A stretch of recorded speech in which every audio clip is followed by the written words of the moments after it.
And welcome back to the program. Thank you so much for staying with us. It's time for Opinion Court. Again, you can get in touch with us on 22422. That's our SMS line. If you're on social media, please use the hashtag Opinion Court so that we can track your conversation. And very shortly, we will be able to read what it is you have been sending in so far. Thank you for that. You can reach out to us at Citizen TV Kenya. That's on Twitter. We go by the same handle on Facebook and Instagram as well. I'll reintroduce my panel to you. To my immediate right is Kabete Member of Parliament Ferdinand Waitito. Next to him, Edward Kisiangani, our resident political analyst. Catherine Mutundu is a consultant on social issues, specializing in drug and substance abuse and alcohol abuse as well. And Jeff Kuria, our very own presenter with Inoro on the popular, you've got to help me say it right, Koihoria. Did I get it right?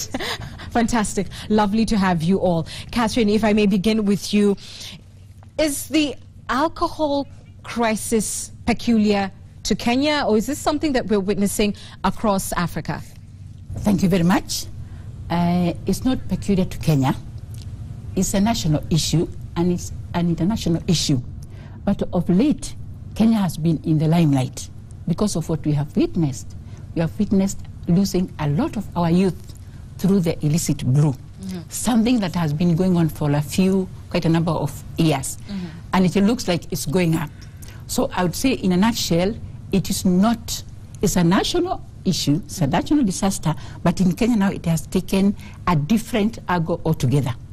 It's almost getting to a place where we are seeing it's like it cannot be managed. But luckily enough, strategies are being put in place to address it, and I strongly believe we are going to overcome it. But it had reached levels where it was quite scary when we are losing a whole generation to the illicit brew.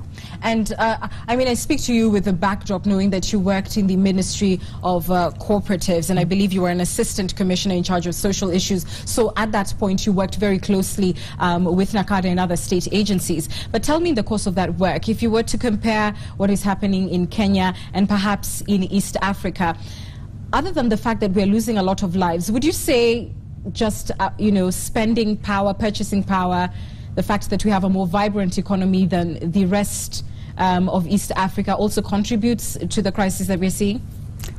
Partly. But the whole problem is caused by so many other issues. That is one of them, the economic angle. There are other areas that has contributed to this problem. Things like parenting, inadequate parenting. Things like peer pressure, things like the poverty level, things like people not having met their dreams, the youth not having met the dreams they had at the beginning or as they were growing up. The idea of wanting to be like the Joneses, and they are not getting there. So the economic factor is one, but there's a myriad of other factors. The issue of illicit brew cannot be tackled through one angle. You have to look at it as an area that is surrounded by so many other factors, and they push it forward. And for us to conquer that, we have not to look at all that. And mainly, the root cause. The root cause. Where did it begin? What caused it? Why all of a sudden this? Where do you think it began? My feeling as a person, and as you said, I was dealing with social issues, and we did a bit of research. A lot of it has to do with the family background, the parenting, the foundation. Was it right? Was it really sound enough to bring this child up, this boy up, and this boy given strong values to be able to face the challenges, the peer pressure, the media pressure, and still stand firm? So I feel the root cause of this is, one, not sound family foundation and inadequate parenting. Most of us have not been there for these young boys, for good reasons. Let me hear from Jeff. And Yes. Jeff, I mean, your contribution tonight will hopefully be invaluable because on your talk show, you target young people. And I know in your own independent capacity that you do a lot of tours back to central Kenya outside from your talk show and talk to young people regularly about alcohol abuse. What do they tell you are the reasons why they're drinking? I think one of the things that we need to know about alcohol, it didn't start yesterday. It started back in 1952. It was banned in 1952. I was looking at the records. In 2014, the World Health Organization gave us a report of 3.3 million people losing their lives. Nakada here told us 4 million lose their lives because of alcohol. So this problem has not started today. And one of the things that they tell me, the young people, is lack of hope, hopelessness. They don't have hope. You went to school, you finished school, and you don't have hope. You don't have hope to get job. Number two, lack of mentorship. We don't have mentorship. Most of them don't have mentorship. Most of them are actually introduced to alcohol by their parents. And also the issue of peer pressure. Who are you with? Who are you drinking with? Who are you talking to? We call them jobless corners. That is where most of these guys are. So what they do is they tell one another, because there is no hope, our hope is alcohol. When you talk about hopelessness and a lack of employment, the obvious response from government is that, you know, they've rolled out all these funds now that youth have access to financing like never before. There's a youth fund, there's a women fund, etc. Is this something that, in your opinion, young people are not tapping into, is not viable for them? And if so, why not? Most of them, what they tell me is that they have tried accessing those ways of funds, but when they go to those offices, their requests are being turned down. And also, some of them don't want to go to those offices. They don't want to do that. All they want is for you to give them 50 shillings to go and get drunk. Most of them don't want to go. They don't want to go out of their way. They don't want responsibilities. Let me call it that way. Yes. They don't want responsibility. Weshimiwa, you know, as a member of parliament for Kabete now, is that something that you found true, that young people are averse to responsibility? Personally, I trace this problem of too much alcohol with the youths from corruption. First and foremost, there are no proper controls of availability of alcohol. Like now, I remember very well when I was a small boy. These timings of when alcohol can be sold and the age group to buy alcohol was strictly followed. I remember very well that people used to that the bars used to open at 2 o'clock. That was a strict law. And the young, they used to close at 11 at night. And you could not see a young man going to a bar to buy beer. But right now, due to corruption, for a long time now in this country, there has not been proper controls. Chiefs have been corrupted in their areas.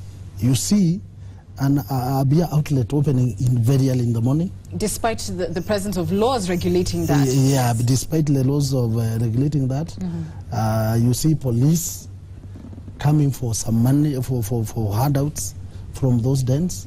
So there has been no control. And also, the licensing policy is confused. There's no clear licensing policy that is followed. Like now, since devolution came now, the licenses are sold like anything else. No proper follow-up of what somebody is going to do with the license. So you find that in every corner, you can access these second-hand brews. Right. And again also, there is no proper follow-up of the quality. People are taking those like Viceroy bottle, and they go and put something else which is now poisonous to the people. And nobody follows to see that people are selling the quality that is required. So according to me, corruption has also driven this problem in this country. Why do you think, actually I should say, do you think Central Kenya has a peculiar problem, that it is seeing more incidences of alcoholism than other parts of the country? Or do you think that's a sort of labeling of the region? What is your own assessment? My assessment is that those people who have been manufacturing this and who are in this business are mostly from Central Kenya. So they can easily access the market in Central Kenya. And they do it without any restriction. And they are able to corrupt the chiefs and the policemen. So, and they do it at will. And according to me, they even fear to take those brews to some other areas of other communities. If you go to, like, I remember an incident when they took those brews to Naivasha. Right. And a certain van was stopped by the people there. Then they told those people, first you take what you are carrying, you are supplying to us. 2 people took, the driver and the person who was with that van, a certain lady, and they died there. They were told to take 2 bottles each, and they died there. I wonder whether any of you can remember. Yes, of course, yes. Now, and from then, they feared taking them there.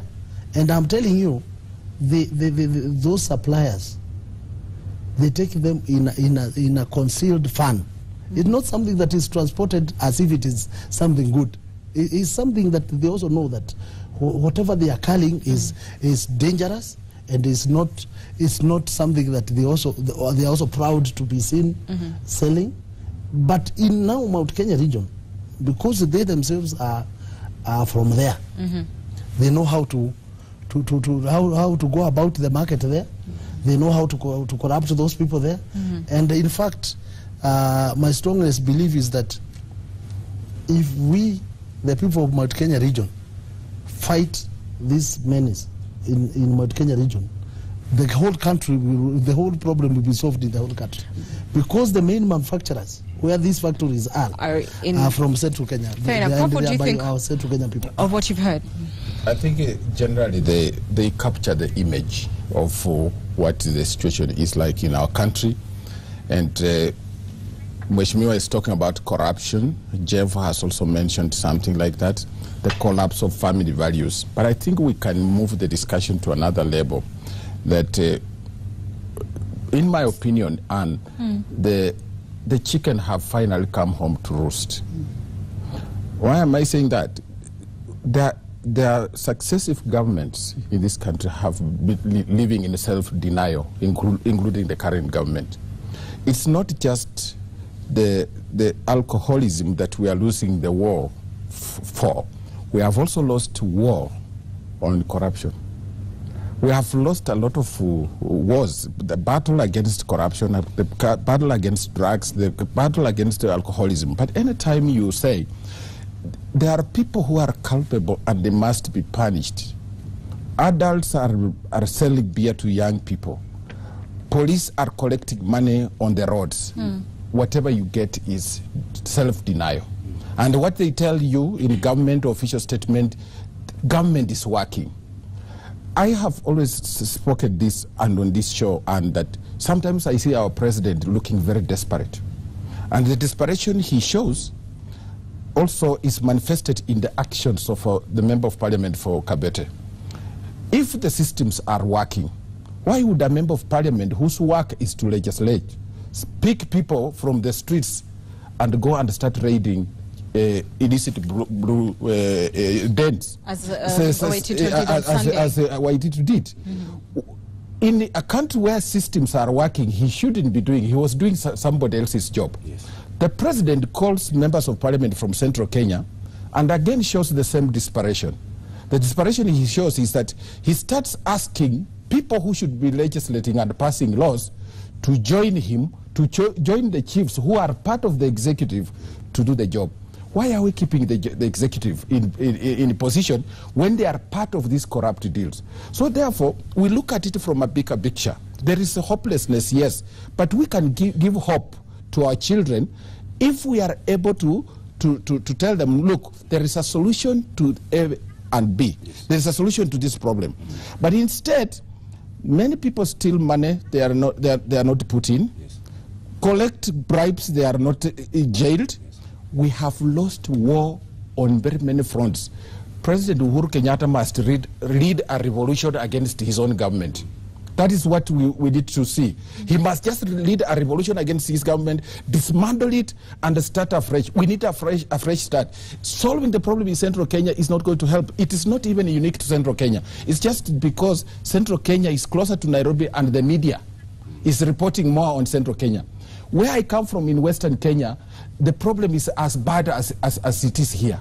And it's going to get worse. And something must be done, and therefore the revolutionary instrument is Uhuru Kenyatta himself.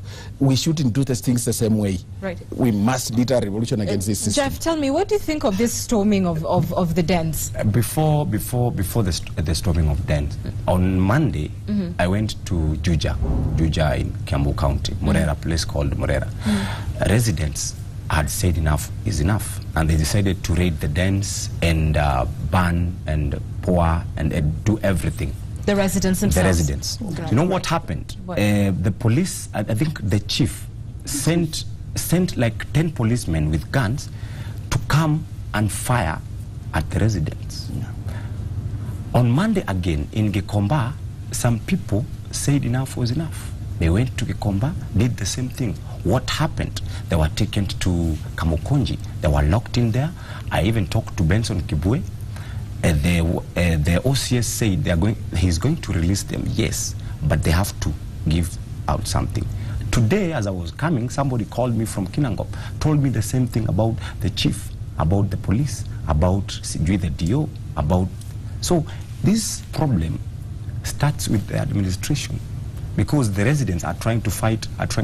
They're taking the law into their own hands. Into their own hands. But what happens? They get a rude shock. So it should be a collective responsibility, starting with the residents, the politicians,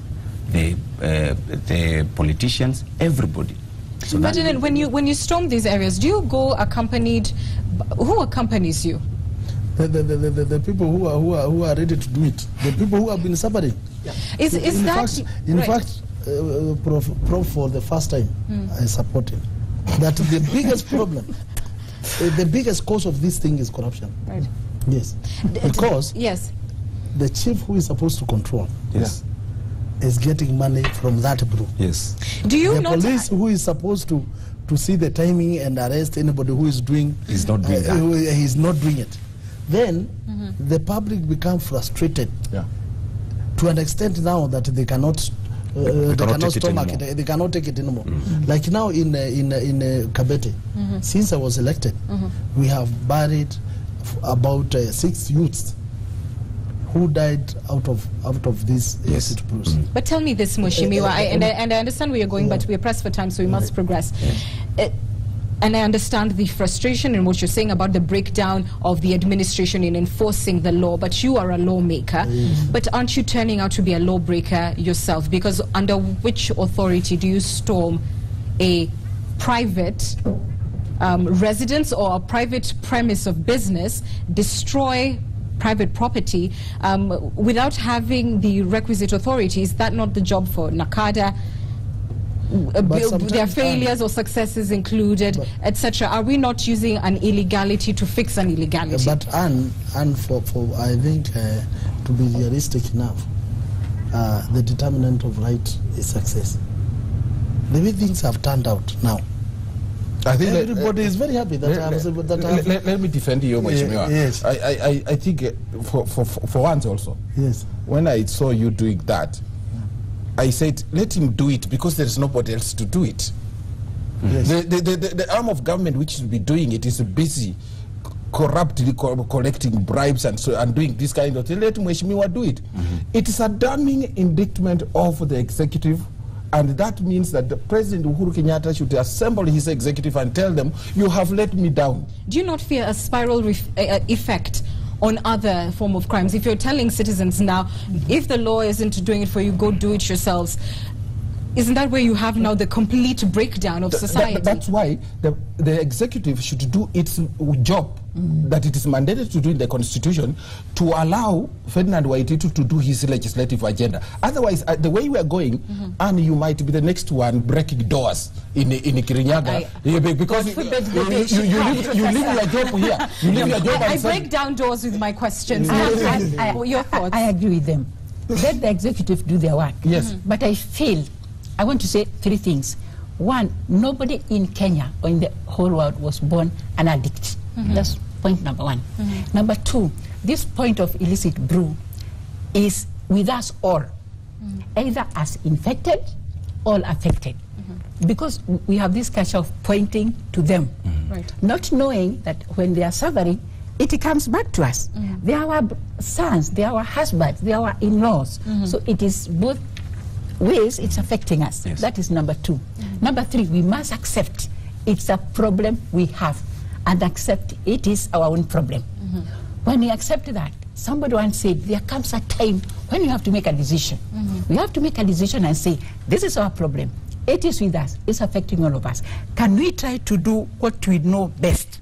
Can you try to do what you feel you have an advantage in? Can you try to do what you have an advantage in?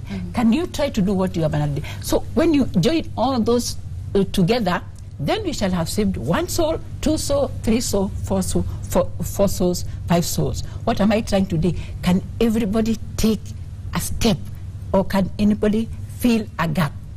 Whether it is the school, or it is the church, or it is the executive, or it's Mheshimiwa, or it's him, can all of us take a step and do something? Hold it there. I want to just bring your attention to some of the feedback that we're already receiving from you at home, and thank you so much for sending it in. It's invaluable to us. Let's see what you're saying. I salute my MP Waititu for kicking off the campaign. It's killing our siblings daily. Well done. The main cause of alcoholism is idleness. Unless employment opportunities are created, all might be in vain. Too many questions, but why did Waititu vandalize licensed businesses that people have invested in? Solving a socio-economic problem with an iron fist has never and will never work. Let's take a final one for now. After the war on second generation brews, Nakada, Kenya, when do you take the battle to licensing of bars everywhere till dawn? Perhaps let me just touch this off with the fact that there is a feeling that even the kicking down of dens, etc., Korea does not actually reach the heart of the problem, which is a socio-economic problem. It's a problem of joblessness, etc. How do you tackle that one? What we decided to do after knocking doors in so many offices, we decided to do one thing. I decided to do one thing. I decided to talk to these people on an individuals. So what we did was I took one group and told them, let us face the reality. How much money do you drink per day? Someone will tell you, I drink 200 shillings, 1,000, 1,500. So we decided to do it this way. Instead of drinking that 1,000, why don't you drink half of that and maybe save and do something? Instead of blaming the government, instead of blaming the society, why don't you do something? Why don't you first of all accept as a person, yes, I have this problem of alcoholism, but what can I do as a person, as Jeff? And we've been able to transform lives. We have a story about Starbucks Workers Welfare Associations. Those guys used to drink a lot of money. Right now, they own their own bus. That is how we decided to do it after the executive. They own their own what? They own their own bus after saving. Bus, right. They have their own bus after saving. I thought you said bars, because that would be another spin on this story. I said bar, a bus. I beg your pardon. Right. Thank you. So we also have another group in Maimahiu. They also have their own lorry. After saving the money that they used to drink, they divided that. They said, enough is enough. We'll be doing, if I was doing 1,000, I'll start doing 200. And let me tell you, I have seen change. Right. As one person. You see, Anne, the whole thing about what we are discussing, we can talk about unemployment, we can talk about anything. But if you think about the origin of the state as an instrument for social organization, we have authorities like Thomas Hobbes and John Locke who said that in a state of nature, people believe in anarchy and they were killing each other. Yes. They needed government.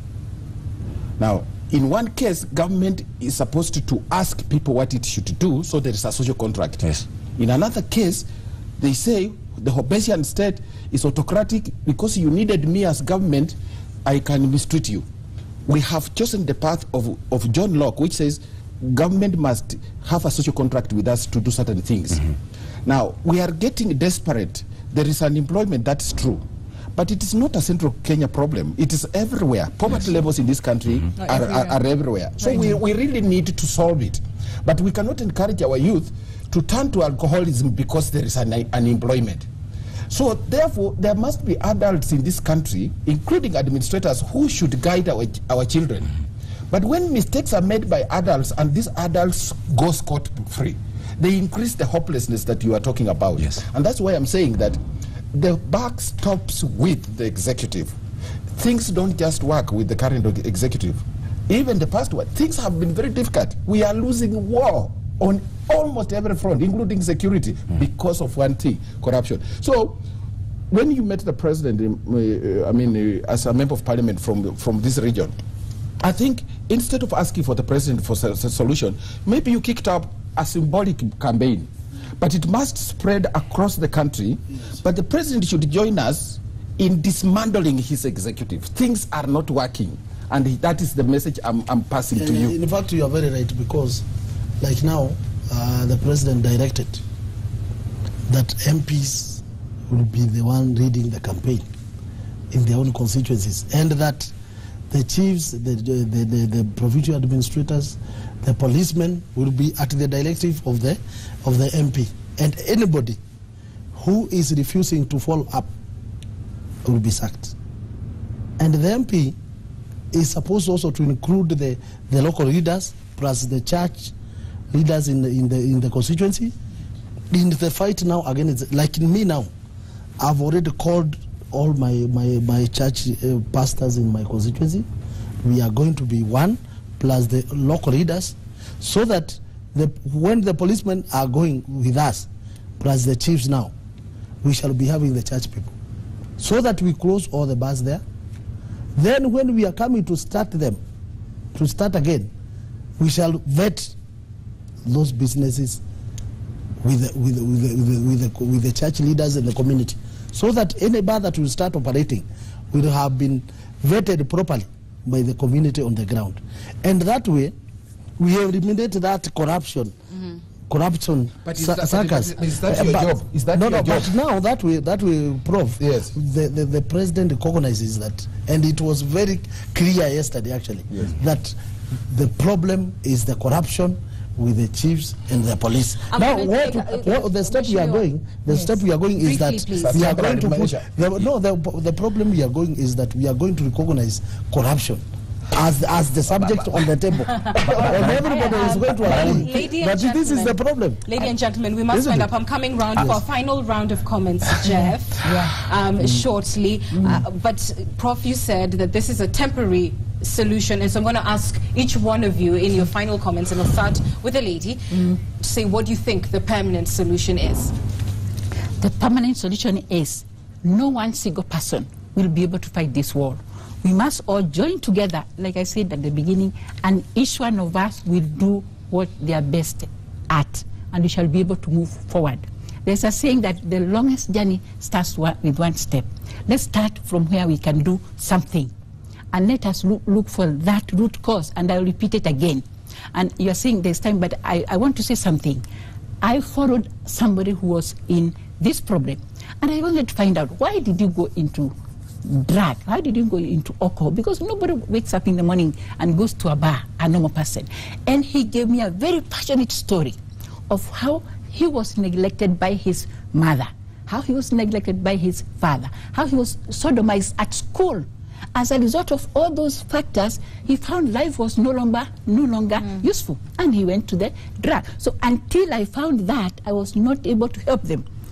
But when he told me that, now I was able to go step by step by step. What am I saying? We need each and everybody in Kenya to join His Excellency the President to fight this war. He can't do it alone. The administrators can't do it alone. Let us come together and fight this war, and we shall win it. And I want to quote something. I want to quote the Bible. The Bible says, come, let us reason together. Let's find out, where did we start losing our youth? What happened? What can we do? It's never too late. And can we go slowly, gradually, and systematically? And we shall be able to get there.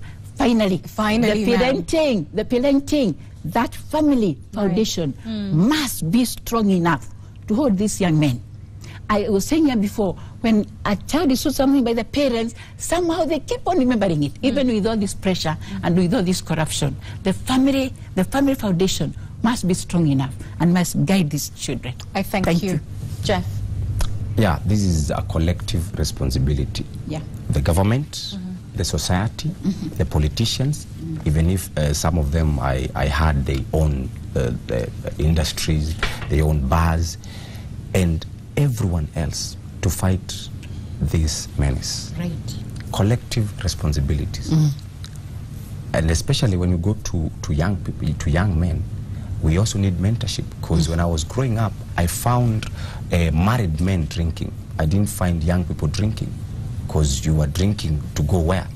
You only drink if you have a wife to go home to.